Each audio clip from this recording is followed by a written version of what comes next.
യേശുനാഥനിൽ പ്രാർത്ഥനയുടെ അർത്ഥം കണ്ടെത്തുന്ന ഏവർക്കും യേശുമിശിഹായ്ക്ക് സ്തുതിയായിരിക്കട്ടെ. തിരുസഭ മാതാവ് ഇന്ന് നമുക്ക് നൽകുന്ന വചനധ്യാനം മത്തായിയുടെ സുവിശേഷം 6-ാം അധ്യായം 7 മുതൽ 15 വരെയുള്ള വാക്യങ്ങളാണ്.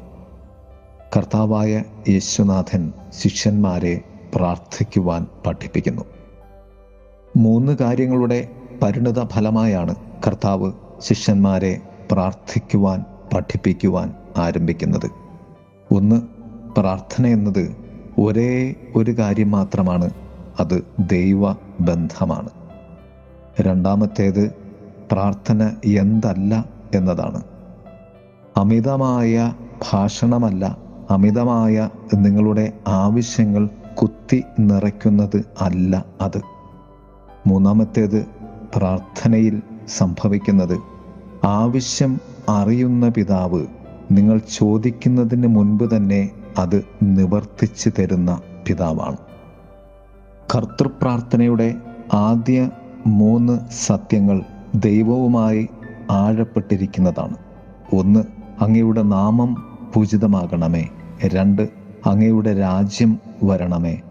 3, അവിടുത്തെ ഹിതം സ്വർഗത്തിലെ പോലെ ഭൂമിയിലും ആകണമേ.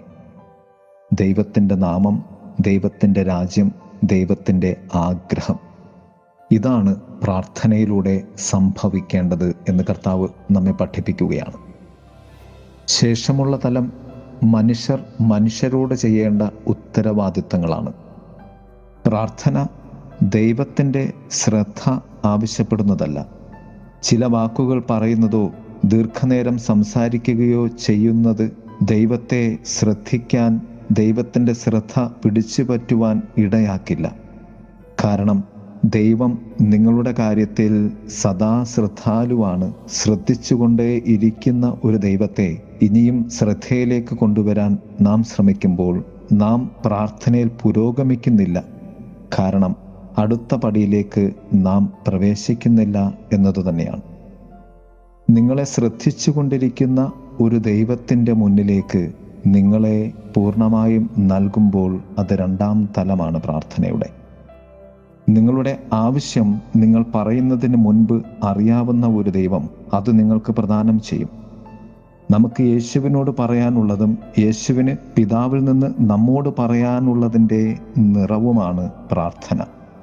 2-ാമതായി യേശു നമ്മെ പഠിപ്പിച്ചത് യേശുവിനോട് പ്രാർത്ഥിക്കാനല്ല, പിതാവിനോട് പ്രാർത്ഥിക്കാനാണ്. 4 കാര്യങ്ങൾ ഇവിടെ പരമപ്രധാനമാണ്. 1, ദൈവത്തെയും അവൻ്റെ ഇഷ്ടത്തെയും അന്വേഷിക്കുന്നതാണ്. നാം ദൈവത്തെ ആഗ്രഹിക്കുന്നു എന്ന് പ്രഖ്യാപിച്ചാണ് പ്രാർത്ഥന ആരംഭിക്കുന്നത്. നാം ദൈവത്തെ മാത്രമല്ല ആഗ്രഹിക്കുന്നത്, ദൈവ പദ്ധതികൾ നമ്മുടെ അനുദിന ജീവിതത്തിൽ അന്വർത്ഥമാകുവാൻ നാം ആഗ്രഹിക്കുന്നു. നമ്മുടെ പ്രാർത്ഥന ദൈവത്തെ അന്വേഷിക്കുന്നതിലൂടെയും അവിടുത്തെ ഇഷ്ടവും മഹത്വവും അന്വേഷിക്കുന്നതിലൂടെയുമാണ് പൂരിതമാകുന്നത്. 2-ാമതായി ദൈവത്തിൻ്റെ സംരക്ഷണം തേടുക എന്നതാണ്. മരുഭൂമിയിൽ അപ്പത്തിനായി വിശന്ന ഇസ്രായേൽ ജനത്തിന് അതാത് സമയങ്ങളിൽ അപ്പമായി തീരുന്നവനായിരുന്നു ദൈവം. എല്ലാ ദിവസവും അവർ യാത്രയ്ക്കായി എഴുന്നേറ്റ് എല്ലാ ദിവസവും അവരെ ആ ദൈവം നയിച്ചു. അവരുടെ നിലനിൽപ്പിന് അന്ന് ആവശ്യമായതൊക്കെ അവിടുന്ന് നൽകി. 3-ാമതായി ദൈവത്തിൻ്റെ ക്ഷമ ചോദിക്കുക വളരെ പ്രധാനപ്പെട്ടതാണ്. നമ്മുടെ ബാഹ്യമായ ആവശ്യങ്ങൾ പോലും ആത്മീയ ആവശ്യങ്ങളാണ്. കാരണം അവിടെയെല്ലാം ആത്മീയ തലമുണ്ട്. അതാണ് ദൈവബന്ധവും സംഭാഷണവും. എല്ലാ ദിവസവും നമുക്ക് ക്ഷമ ആവശ്യമാണ്. കാരണം ദൈവം ഈ ഭൂമിയിലേക്ക് ഇറങ്ങി വന്നത് തന്നെ മനുഷ്യരോട് ക്ഷമിക്കുവാനാണ്. ദൈവം വീണ്ടും നമ്മിലേക്ക് ഇറങ്ങി വരുന്നത് അതിനാൽ തന്നെ നാം ക്ഷമിക്കുമ്പോഴാണ്. ഒടുവിലായി പരീക്ഷണങ്ങളിലും പ്രലോഭനങ്ങളിലും ദൈവത്തിൻ്റെ മാർഗനിർദ്ദേശവും വിടുതലും തേടുക എന്നതാണ് അവസാന കാര്യം. പരീക്ഷണങ്ങളും പ്രലോഭനങ്ങളും നമ്മെ നയിക്കുന്ന സത്യങ്ങളാണ്, പക്ഷേ തിന്മയിലേക്കാണ് എന്ന് മാത്രം.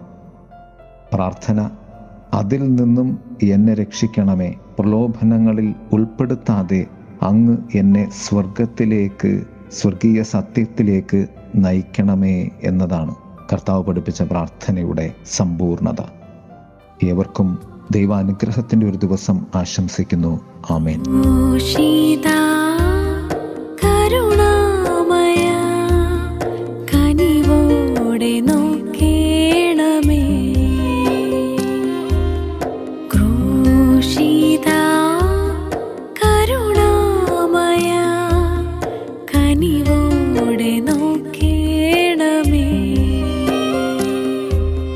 കുരിശിന്റെ വഴിയിൽ എന്നെ സമർപ്പണം ചെയ്യട്ടെ യേശുവേ, ഞാനും തിരുമുഖം കാണട്ടെ കർത്താവേ, ഞാനും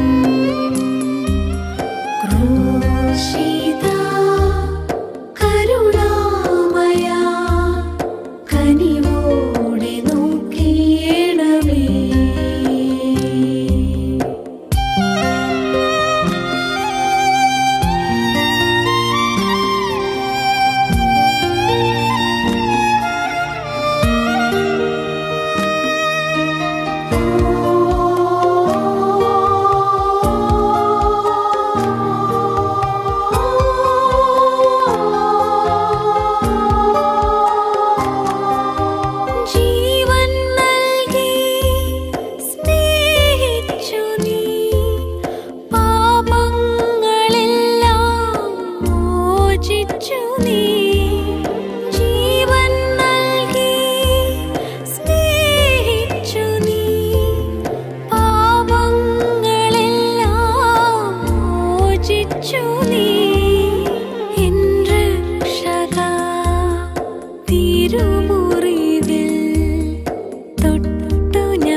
കുരിശിന്റെ വഴിയിൽ എന്നെ സമർപ്പണം ചെയ്യട്ടെ യേശുവേ, ഞാനും തിരുമുഖം കാണട്ടെ കർത്താവേ, ഞാനും